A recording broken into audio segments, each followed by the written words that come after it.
بسم اللہ الرحمن الرحیم۔ میرا نام جاوید رحمان راجپوت ہے اور میں اسلام آباد میں مقیم ہوں۔ میرا تعلق کسی طریقے یا سلسلے کے ساتھ نہیں اور نہ ہی میں تنہا ہوں۔ جس خالق نے مجھے پیدا کیا اس کی رحمتیں اور عنایات میرے ساتھ ہیں اور زندگی پرسکون طریقے سے گزر رہی ہے۔ کوشش کرتا ہوں کہ علمی اور عقلی طور پر حق بندگی ادا کر سکوں۔ کوئی کوتاہی ہو جاتی ہے تو ندامت کے ساتھ سجدے میں گر کر معافی کا طلبگار ہوتا ہوں۔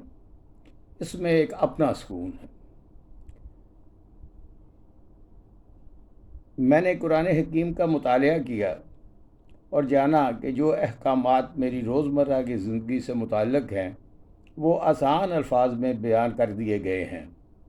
نماز، روزہ، حج و زکوٰۃ کی تفصیلات سنت نبوی اور اسوہ حسنہ اور روایات مسلسل سے مل جاتے ہیں۔ چنانچہ نہ مجھے کسی عالم کی رہنمائی اور نہ ہی کسی پیر و مرشد کی ضرورت رہی۔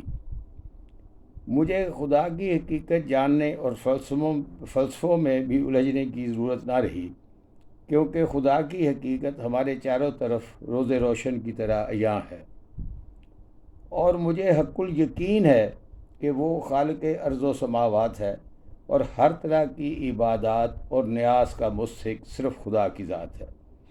اگر تم نے عز و نیاز کے ساتھ کسی دوسری ہستی کی طرف سر جھکایا تو توحید الہی کا اعتقاد باقی نہ رہا۔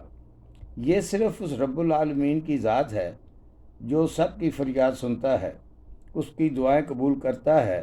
پس اگر کسی نے اپنی دعاؤں طلبگاریوں میں کسی دوسری ہستی کو شریک کیا تو گویا اس کو خدا کی خدائی میں شریک کر لیا۔ دعا، استعانت، رکوع، سجود، عز و نیاز، اعتماد و توکل اور اس طرح کے نیاز بندانہ اعمال وہ اعمال ہیں جو خدا اور اس کے بندے کا باہمی رشتہ قائم کرتے ہیں۔ ایک دعائیہ کلمہ ہے، ہم صرف اور صرف تیری ہی عبادت کرتے ہیں اور تجھ سے ہی مدد طلب کرتے ہیں۔ مدد طلب کرنے کے بعد معاملات اس کے رحم و کرم پر چھوڑ دیتا ہوں۔ الحمدللہ نتیجہ مثبت نکلتا ہے۔ کیا خوب کسی نے کہا ہے، خود بخود غیب سے ہو جائیں گے ساماں سبھی، کوئی دیکھے تو بھلا بے سر و ساماں ہو کر۔ میں نے یوٹیوب پر ڈاکٹر عظیمی صاحب کا بیان بعنوان شریعت، طریقت، معرفت اور حقیقت کے سنا۔ میری بساط نہیں کہ ان سے اختلاف کروں، لیکن ایک طالب علم ہونے کی حیثیت سے کچھ سوالات اٹھا رہا ہوں، امید کہ وہ میری رہنمائی فرمائیں گے۔ شریعت کے معنی راہ مستقیم پر چلنے کے ہیں اور یہی ہمارے دین کی اساس ہے۔ یہ وہ طریقہ ہے جو خالق کائنات نے اپنے آخری رسول حضرت محمد صلی اللہ علیہ وآلہ وسلم کے ذریعے قرآن اور سنت کی شکل میں ہم کو دیا۔ اسلام میں شریعت ایک ایسا الوہی، ڈیوائن اور ابدی ایٹرنل قانون ہے جو ہر طرح سے جامع اور برحق ہے۔ شریعت ایک ہمہ گیر کمپریہنسو اقدار کا مجموعہ ہے جس پر چل کر اللہ تعالیٰ کی خوشنودی اور اخروی دنیا میں نجات کا باعث بنتا ہے۔ یہ قانون مساوات اور حقوق العباد تک ہی محدود نہیں، بلکہ حکم دیتا ہے کہ خالق کائنات کی نشانیوں پر علمی اور عملی طور پر غور و فکر کر کے انسانیت کی بھلائی کے لیے اسباب پیدا کیے جائیں۔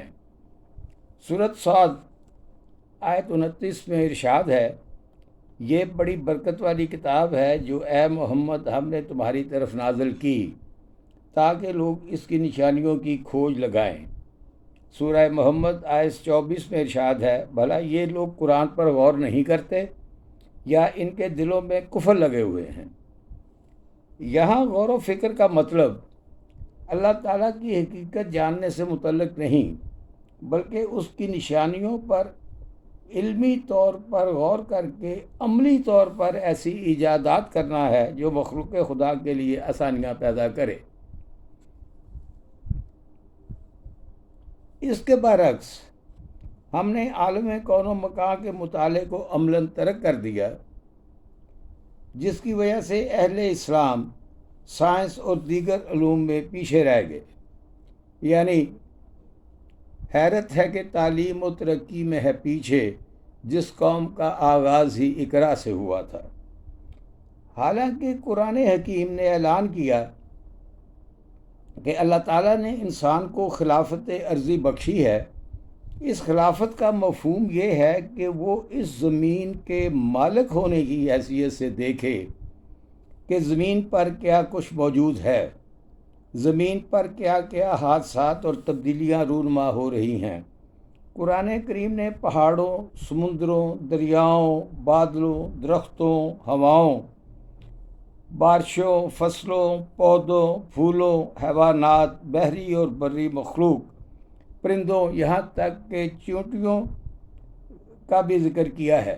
یہ ذکر صرف سبحان اللہ کرنے کے لیے نہیں، بلکہ مظاہر فطرت پر غور و فکر کرنے کی تلقین ہے، اور اس کا صاف مطلب یہ ہے کہ وہ مراقبوں میں وقت ضائع کرنے کی بجائے اپنے قرب و جوار سے تعلق قائم کرے، اور اس کا یہ فرض ہے کہ وہ فطرت کو مسخر کر کے قوت اور توانائی حاصل کرے۔ اعلیٰ اخلاقیات اور تسخیر فطرت سے ہی اسے مکمل مستحکم شخصیت حاصل ہوتی ہے، جس سے وہ اس کرۂ ارض پر اپنی حکمرانی قائم کر کے زندگی کو فعال، خوشحال اور متحرک بنا سکتا ہے۔ چنانچہ یہ فریضہ غیر مسلموں نے انجام دیا۔ انہوں نے قرآنی آیات کا اسی نقطۂ نظر سے مطالعہ کیا اور غور و فکر کر کے علم فضائیات، علم طبیعیات، علم کیمیا، علم الجبال، علم حیوانات، علم الانسان، علم طب اور علم پیدائش الارض، کاسموگونی میں ایسی ایجادات کی جس نے مخلوق خدا مستفیض ہو رہی ہے۔ یہی نہیں بلکہ انہوں نے دنیا پر حکمرانی کر کے خدا کا نائب اور اس کے خلیفے ہونے کا حق ادا کر دیا۔ خدا کی معرفت اور حقیقت جاننے کے لیے نت نئے طریقے نکال لیے۔ ان طریقوں سے سلسلوں کی بنیاد پڑی اور شیخ پرستی جیسی بدعت اسلام میں داخل ہو گئی۔ شریعت کی حد بندی کی اور مراقبوں میں حقیقت جاننے میں مگن ہو گئے۔ تخیلاتی دنیا میں کھو کر حواس باختہ ہوئے۔ کسی نے انا الحق کا نعرہ لگایا تو کسی نے انا ربکم الاعلیٰ کا راگ اپالا۔ لوح محفوظ تک رسائی، تقدیر میں رد و بدل، فرشتوں سے ملاقاتیں، مقدس روحوں سے دوستی، غرض مرے ہوئوں کو بھی زندہ کر دکھایا۔ گویا انہوں نے خود کو خدائی طاقت اور خدائی صفات میں ہی شراکت کا دعویٰ کر ڈالا۔ لا حول ولا قوت۔ ان پر کفر کے فتوے لگے تو بول اٹھے، جو مجھے کافروں میں گنتے ہیں وہ نہیں جانتے خدا کیا ہے۔ میرے خیال میں شریعت مطہرہ کی پابندی، احترام آدمیت، رحمت و رافت، مساوات و حریت، آئین یعنی شریعت شناسی، حقوق انسانی میں صحیح و عمل کا واحد قابل تقلید ماڈل حضرت محمد صلی اللہ علیہ وآلہ وسلم کی ذات مبارکہ ہے۔ جو اس تقلید سے غافل ہوا وہ دائرہ اسلام سے خارج، کیونکہ شریعت سے باہر نکل کر کوئی طریقہ اپنانا یا شریعت میں کوئی طریقہ داخل کرنا ایک مجرمانہ عمل ہے۔ اس لیے امام غزالی رحمۃ اللہ علیہ نے شریعت کی درجہ بندی کرنے کی بجائے شریعت کو کل اور حقیقت کو جزو قرار دیا، اور یہی حقیقت مسلمہ ہے۔ ارشاد باری تعالیٰ ہے، اے پیغمبر فرما دیجئے، اگر تم اللہ سے محبت کرتے ہو تو میرا اتباع کرو، اللہ تمہیں محبوب رکھے گا۔ اللہ تعالیٰ تزکیہ نفس پر زور دیتا ہے۔ ارشاد ہے، وہ کامیاب ہوا جس نے اپنا تزکیہ کیا، اس کا نام لیا اور نماز پڑھی۔ مزید ارشاد ہے، سجدہ کرو اور میرے قریب ہو جاؤ۔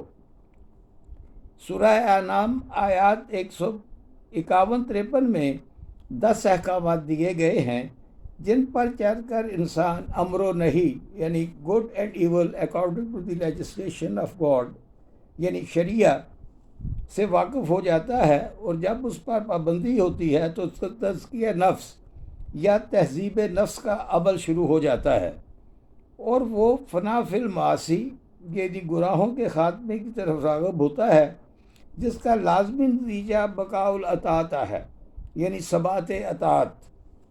اور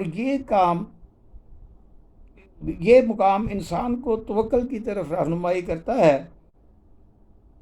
خدا کی معرفت حاصل کرنے کے لیے فنائے خودی کا فلسفہ ناقابل فہم ہے، کیونکہ یہ کیسے ممکن ہے کہ انسان اپنی خودی کو فنا کر لے اور خدا کے لیے باشعور رہے۔